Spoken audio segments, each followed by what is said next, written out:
대한민국은요, 나 진짜 깜짝 놀랐어. 호주랑 뉴질랜드 그리고 캐나다랑 미국보다도 국적 따기가 어려운 나라입니다. 그리고 일본이랑 중국보다도 국적 따는 게 어려운 나라가 바로 대한민국입니다. 권력으로 읽는 세계사 2. 자, 저번 시간에 외국인이 대한민국의 정치인들한테 투표할 수 있다. 그 내용을 설명드렸습니다. 못 보신 분들은 저기 지금 썸네일 뜨죠? 그거 한번 참고해 주세요. 자, 근데 제일 중요한 걸 내가 빼먹었어. 귀화. 자, 귀화가 뭐예요? 다른 나라의 국적을 얻어서 다른 나라의 국민이 되는 게 귀화죠. 즉, 대한민국 귀화했다. 뭐야? 외국인이 우리나라에 와서 자기네 나라의 국적을 포기하고 대한민국의 국적을 취득한 게 귀화죠. 그죠? 자, 근데 간다요 주변에도 아주 대표적으로 귀화하신 분 있죠? 누구야? 알파고 신하 씨입니다. 알파고 신하 씨.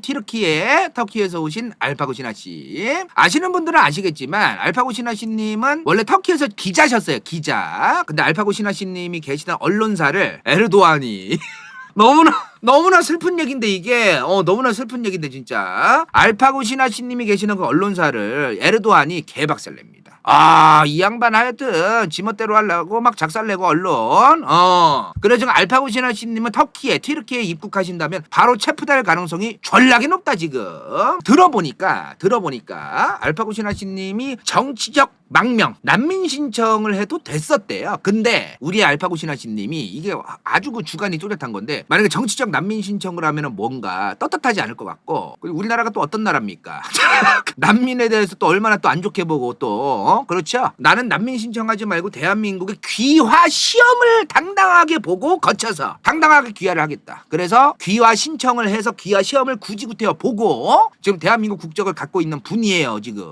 자, 2018년에 귀화를 하셨어요 알파고 신하 씨님이. 근데 진짜 타이밍 기가 막혔습니다. 알파고 신하 씨님께서 귀화를 하시고 나서 몇 달 뒤였던 2018년 12월 이거 굉장히 중요합니다. 이때부터 영주권 취득을 한 이후에만 귀화 신청을 할 수 있다라고 요건이 바뀝니다. 그전에는 영주권이 없어도 귀화 요건을 충족하고 귀화 시험 평가를 잘 받으면 귀화를 할 수 있었어요. 근데 이제 아까 말한 영주권 따려면 뭐 필요했어? 일반 영주권, 전년도 GNI 2배 이상, 연소득 8,810만 원 이상을 벌거나 아니면 전년도 가구당 평균 순자상 1.5배 이상, 6억 5,310만 원 이상이 있거나 둘 중 하나. 이거를 하고 한국에서 5년 동안 체류를 했어야 하고 이런 여러 가지를 영주권을 볼 수 있는 시험을 볼 수 있는 그 요건을 충족해야만 영주권을 딸 수 있다고 했습니다. 그 영주권을 그지랄을 난리를 쳐가지고 딴 다음에 그제서야 귀화 신청할 수 있다. 이제 그거를 설명을 좀 드렸었어요. 그제 저번 시간에. 참 정말 힘든 나라예요. 영주권을 취득해야 귀화 신청할 수 있다. 근데 저번 시간 편을 아직 안 보신 분들 위해서 영주권을 따야만 귀화 신청할 수 있대요. 영주권이 뭐야? 한국에서 계속 거주할 수 있는 비자예요. 비자가 어떻게 생겼는지 나도 처음 봤어. 이거 화질이 너무 안 좋은데 이렇게 생겼대. 비자가 영주 비자야. 영주 비자. 그게 이제 영주권을 영주 비자라고 얘기하는 거죠. 우리나라 사람들도 이제 그 외국 가려면 비자 받아야 갈 수 있는 나라가 태반이죠. 그런 비자들 중에서 영주 비자라고 하는 거는 좀 특정 국가에서 취업을 하든 살아가든 학교를 다니든 기타 등등 거의 제한이 없고 차별이 없고 실제 국민들하고 이제 그런 것들이죠. 근데 이제 제한이 있다. 영주권도 공무원이 될 수 없고 정치인 할 수 없다. 그리고 대통령이나 국회의원들한테는 투표를 못 한다. 오로지 지방선거만 투표를 할 수 있다. 그죠? 저번 시간에 말씀드렸죠. 근데 솔직히 뭐 내가 대통령이나 국회의원 선거 투표를 안 해도 아니면은 뭐 공무원이나 정치인이 될 수 없어도 그런 거 빼면은 또 평범하게 살아갈 수는 있어요. 살아갈 수는 있는데 그래도 내가 이 한국이란 국가에서 떳떳하게 내 나라 내 국가다. 나는 한국인이다. 이런 얘기를 하고 살려면 영주권만으로는 안 되잖아요. 내가 그리고 앞으로 자식을 낳아가지고 이 자식들도 이제 나와 오랫동안 이 한국이란 나라에서 살아가야겠다. 그러면은 영주권이 아니라 귀화를 신청해야겠죠. 그죠?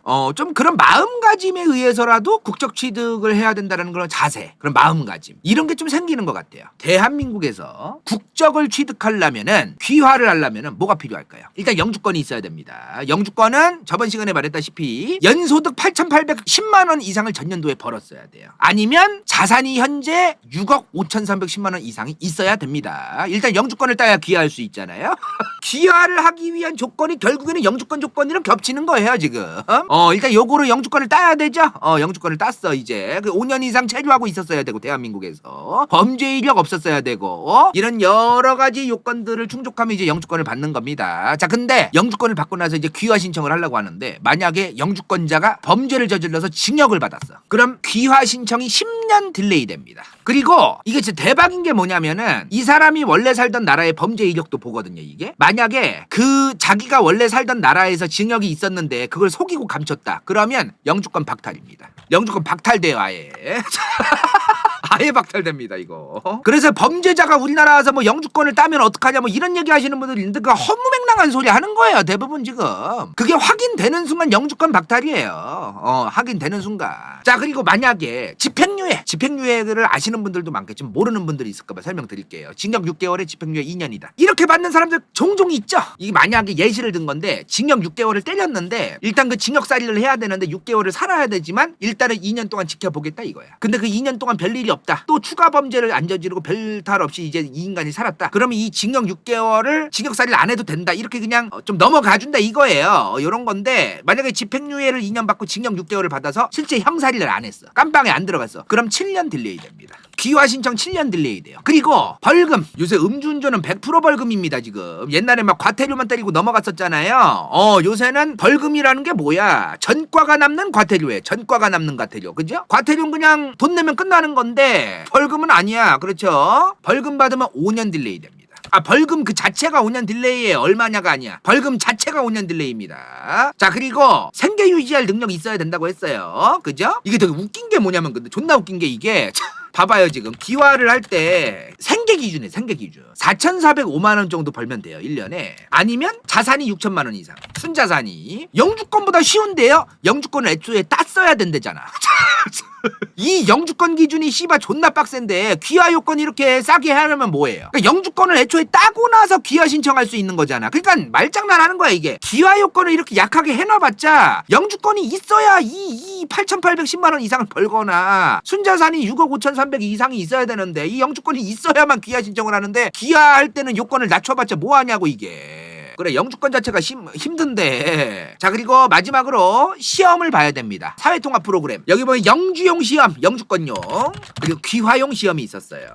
얘는 심화입니다. 심화. 이거 진짜 어렵대요. 알파고 신하씨님이 정말 똑똑한 분입니다. 그죠? 2004년부터 한국에서 유학 오셔서 지냈던 분이에요. 한국 생활을 굉장히 오래 한 양반이야. 2004년에. 근데 대전에 충남대학교 정외과 나오시고 서울대학교 외교학과도 석사 나오신 분입니다. 알파고 신하씨가. 그죠? 근데 귀화용 시험 심화를 봤는데 처음 봤을 때 떨어졌답니다. 두 번째에 붙었대요. 도대체 얼마나 어렵길래 알파고 신하씨님이 첫 번째에 떨어지고 두 번째 때 붙었느냐? 저희가 또 찾아와 봤어요. 한국이민재단에서 제공하고 있는 귀화용 종합평가 기출 문제입니다. 초반엔 쉬워.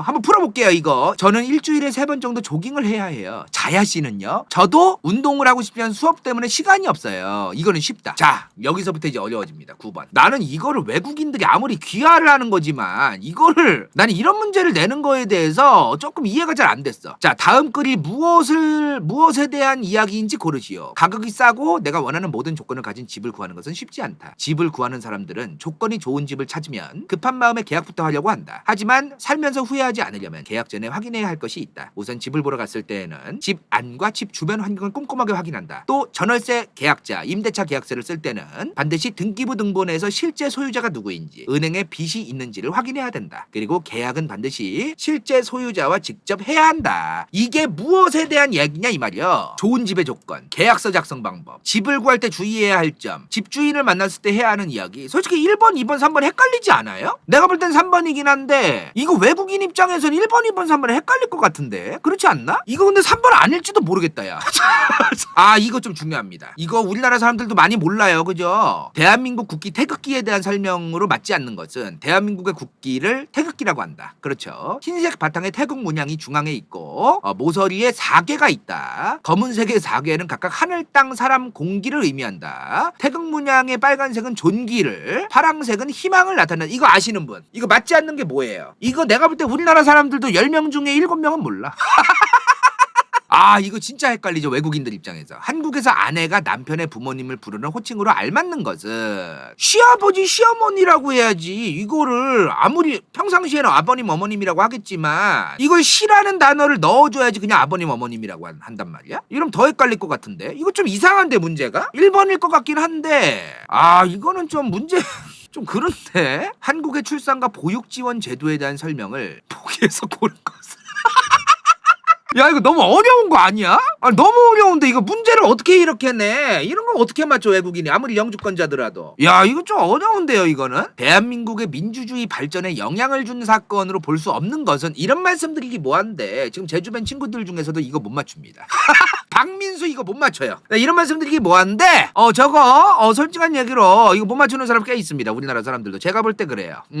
제가 볼 때 그렇습니다. 대한민국의 경제 구조에서 차지하는 비중을 잘 나타내는 것은, 그러니까 이게 솔직한 얘기로 대한민국 국민으로서 공부를 안 할 자유가 있잖아요. 근데 그 공부를 안 할 자유가 있는 대한민국 국민들이 풀 수 없는 문제예요, 이런 게. 그러니까 상식이 있냐 없냐 그걸 그렇게 얘기하면 안 될 것 같고, 그냥 대한민국의 국민으로서 내가 공부하기 싫어? 좋다 이거야. 그럼 못 푸는 문제들이에요, 사실은. 근데 공부를 하는 사람들만 귀화할 수 있다는 거죠, 우리나라는. 그죠? 야, 이건 그냥 역사 상식을 알아야 되는 거죠. 이게 우리나라 사람이 푼다고 생각하면 안 되는 거잖아. 외국에서 온 영주권자가 푼다고 봐야 되는 거잖아. 보기의 내용에 해당하는 인물은 조선 후기의 대표적인 실학자, 농사짓는 땅은 농민이 가져야 한다고 주장했다. 거중기를 만들어 수원 화성을 쌓을 때 이용했다.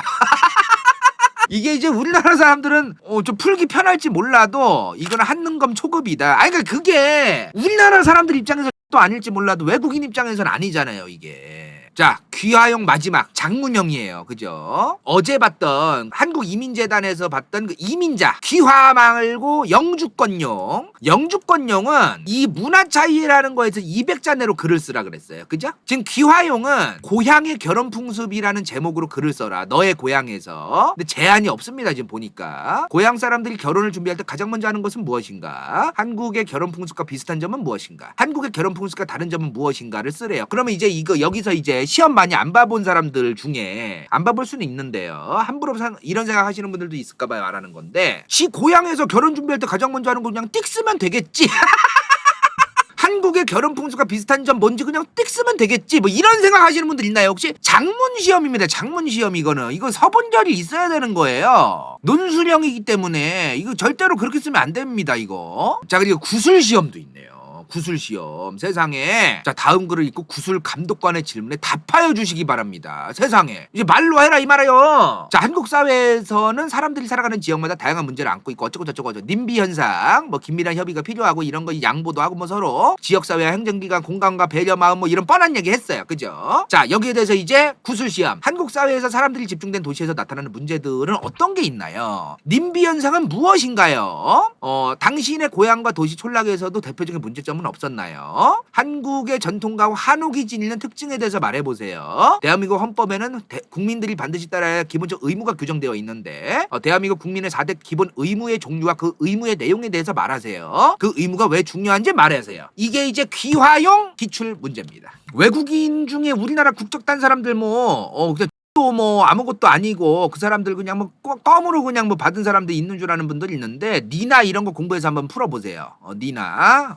그러니까 내가 얘기하고 싶은 건 뭐냐면은 외국인들이 너무 한순간에 많은 사람들이 우리나라에 들어오는 거는 저도 반대입니다. 사회적 혼란을 야기할 수 있어요. 다만 알아보지도 않고 씨발 그냥 반대를 위한 반대. 그냥 외국인 하면 그냥 보기도 싫고 꼴 보기 싫고 뉴스 봤는데 중국인 욕하고 싶고 일본인 욕하고 싶고 무슬림 욕하고 싶고 그냥 흑인들 백인들 그냥 외국인이면 다 욕하고 싶고 그냥. 그러니까 외국인 그냥 싫다 그래가지고 씨 부리고 댕기고 커뮤니티에서 글 세상 배워가지고 그거는 잘못됐다는 거죠. 물론 이제 저 시험 문제를 100% 다 맞으라고 하지는 않겠죠. 뭐 60점 이상이라고는 하는데요. 어찌됐든 문제들이 좀 수준이 좀 높다. 꽤 외국인들이 보기에는.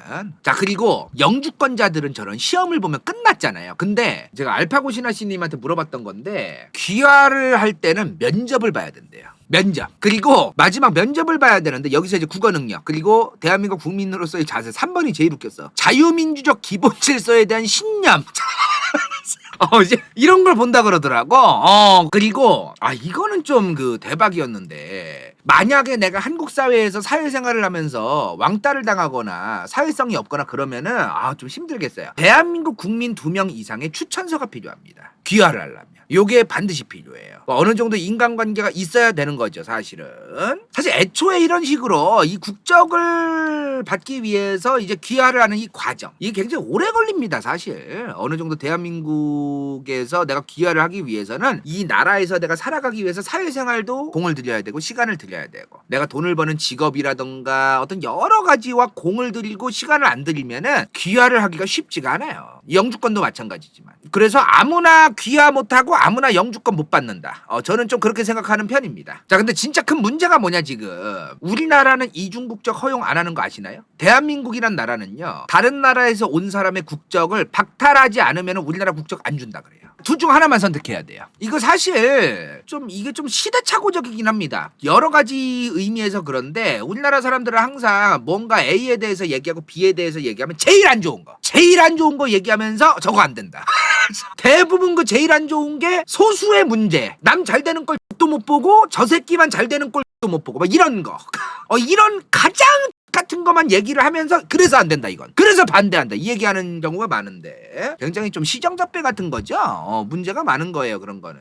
아무튼 이중국적을 바로 박탈시키는데 우리나라는 가끔 보면 그러면은 이런 애들은 뭐냐, 한국과 미국의 이중국적자들, 얘네는 뭐냐 이거예요. 가끔 있잖아요. 근데 이거는 특정 사례입니다. 특정 사례. 보통은 그 나라에서 태어난 애들, 미국에서 태어났어. 근데 부모가 한국 국적을 또 가지고 있고 막 이런 어떤 특이 케이스 있잖아요. 그렇지, 선천적 이중국적, 그렇지, 그런 거지. 이제 그런 거는 좀 오프코스가 되는데 이런 특정 사례가 아니면은 그 이전의 국적을 박탈당하는 그런 게 있는 거죠. 그런 나라다 보니까 이제 외국인이 한국의 국적을 취득하려고 귀화 신청했다. 그러면 자기 원래 나라 국적을 포기해야 되는 겁니다. 알파고 시나시님도 튀르키예의 국적을 포기해야만 대한민국 국적을 받을 수 있었던 거예요. 근데 사실 전 세계적 추세 선진국들 보면은 이중국적은 좀 오케이 해주자거든요, 사실은. 왜냐면 이런 귀화를 하는 사람들 있고 이유가 뭐냐는 거야. 이중국적이 아니어야 되는 이유가 뭐냐는 거예요. 이 사람이 저 나라 자기의 원래 나라도 갔다가 우리나라도 왔다가 이걸 왔다 갔다 왕래를 좀 편하게 할 수 있게끔 하는 것도 꼭 나쁜 건 아니거든요. 어차피 우리나라 오면은 경제적으로 국민으로서 세금도 내고 소비도 하고 그런 사람들인데, 그리고 만약에 자 A 국가 국적이 있고 B 국적이 있어. 물론 이게 반대로 얘기할 수도 있지만 예를 들어 A 국가에서 이 사람이 돈을 벌어가지고 B 국가 한국에 와가지고 돈을 펑펑 써서, 그럼 우리나라 입장에서 나쁠 게 없거든요. 물론 반대도 있겠지만 이제 이런 게 있다 이 말이야. 그래서 꼭 이거를 안 좋게만 볼 게 있을까요?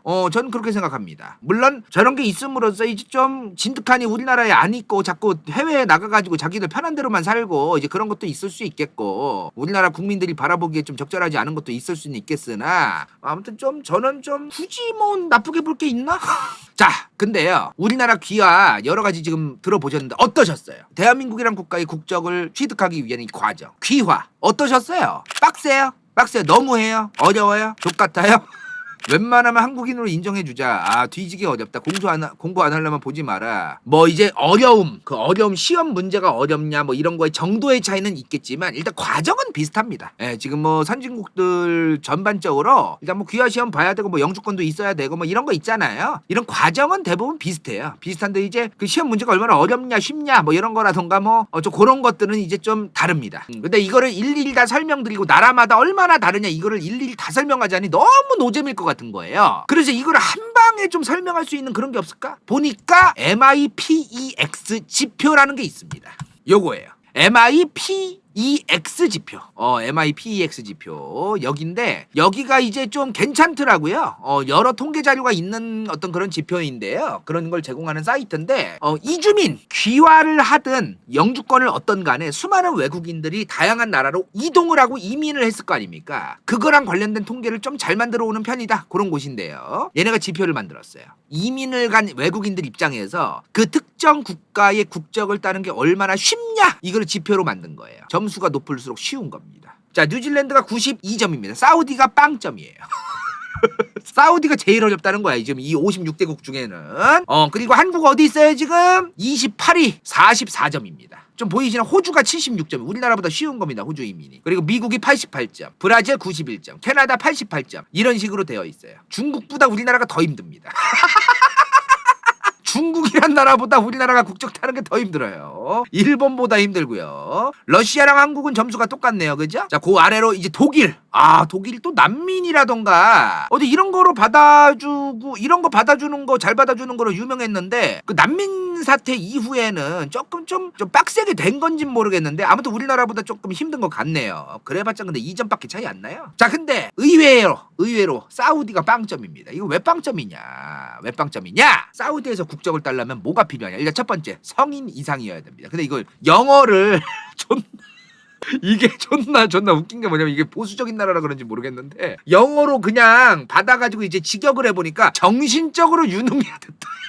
이렇게 해석이 되는 거야. 그러니까 이게 좀 저게 뭘 얘기하는 거지 그러면 정신적으로 유능? 이게 뭔가 학력이 높고 똑똑하고 이런 걸 표현하는 게 아닌가? 아무튼 정신적으로 유능해야 된다. 뭐 이런 내용이 있어요. 자, 그리고 10년 이상 합법적으로 거주해야 된다. 이것도 웃긴 게 뭐냐면은 만약에 사우디아라비아 친척이 있어. 그러면 가점 받고 패스가 돼요. 없으면 10년 이상 합법적으로 거주하라는 겁니다. 없으면 사우디 친척이 있으면 이제 프리 패스야 이거는.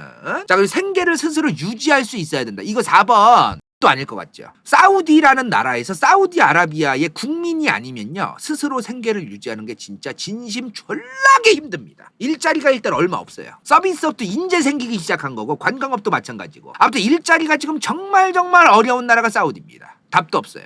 너무너무 힘들어요. 자, 5번 도덕적이고 범죄 이력 없어요. 뭐 이거는 뭐 그렇다 치고 6번 좀 힘들어요. 아랍어가 유창해야 됩니다. 아랍어가 그 알파고 신하씨님한테 들어보니까 방언 차이가 좀 있대요. 방언. 아무튼 간에 사우디아라비아의 아랍어를 유창하게 할 줄 알아야 된다. 쓰고 말할 줄 알아야 된다. 자, 그리고 지금 마지막에 이 국왕의 오케이는 일단 둘째 치고요. 최소 조건에 저희가 안 넣은 게 있어요. 의학 박사, 공학 박사 학위가 있어야 최소 조건 충족입니다. 이게 최소 조건 충족이에요. 가방끈 짧으면 그냥 안 준다는 얘기입니다, 이거. 이게 진짜 중요한 거예요. 의학 박사, 공학 박사는 안 준대요. 개쩝니다, 진짜로. 자, 이 기준을 다 충족하면 이제 그제서야 마지막 국왕에게 보내집니다. MBS. 아니면 MBS의 아빠. 제가 볼 때 MBS한테 가는 것 같은데. 일단은 MBS에게 간다고 보죠. 국왕에 오케이. 근데 저게 졸라 웃긴 게 특별한 이유를 알 수 없게 갑자기 그냥 거부당할 수도 있고 거부당하지 않을 수도 있습니다. 이게 7번이 존나 짜증나는 거야 이게.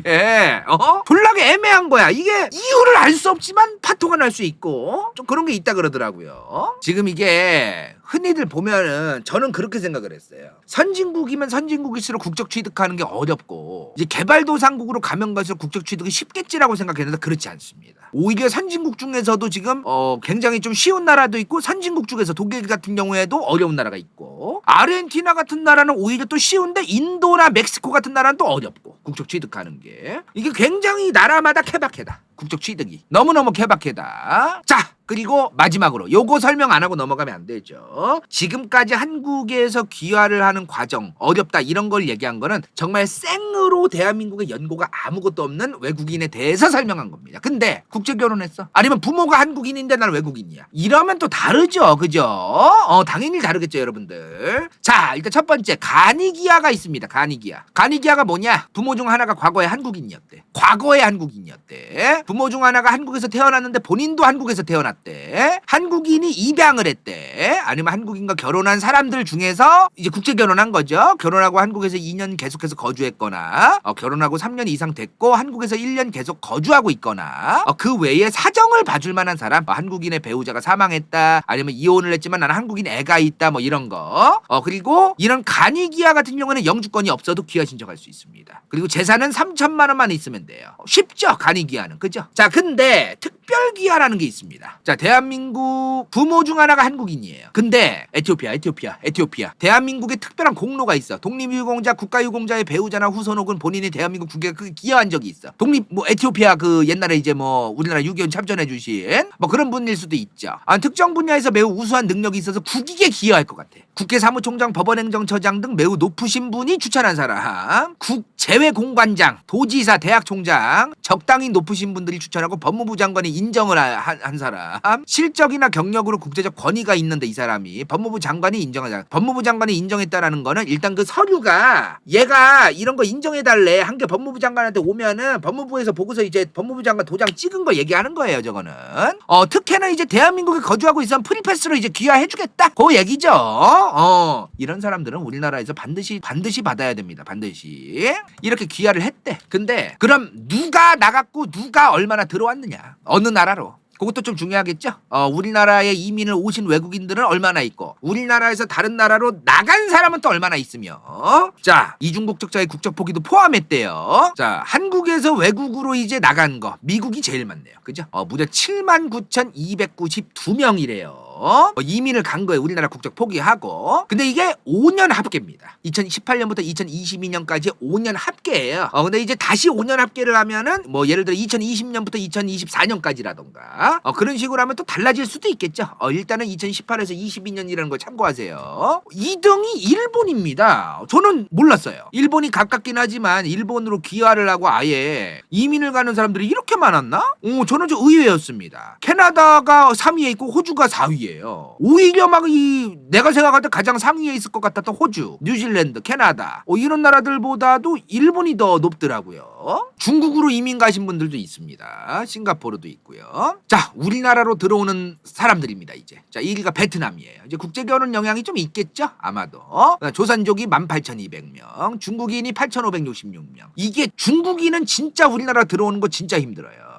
애초에 영주권 딸 때도 조선족들은 이 재외동포로서 영주권을 딸 수 있거든, 기준이. 그럼 이제 GNI 이상이니까 연소득 4,405만 원 이상, 가구 평균 순자산도 4억 3,500. 근데 저 중국인들은 연소득 8,810만 원 이상, 전년도 가구 평균 순자산도 6억 5,310만 원 이상. 이 두 개 중 하나가 있어야 되는 거예요. 그래서 중국인들은 진짜 따기 힘들어, 우리나라. 그리고 네 번째로 필리핀, 캄보디아, 대만, 몽골 뭐 이런 식으로 있네요. 그죠?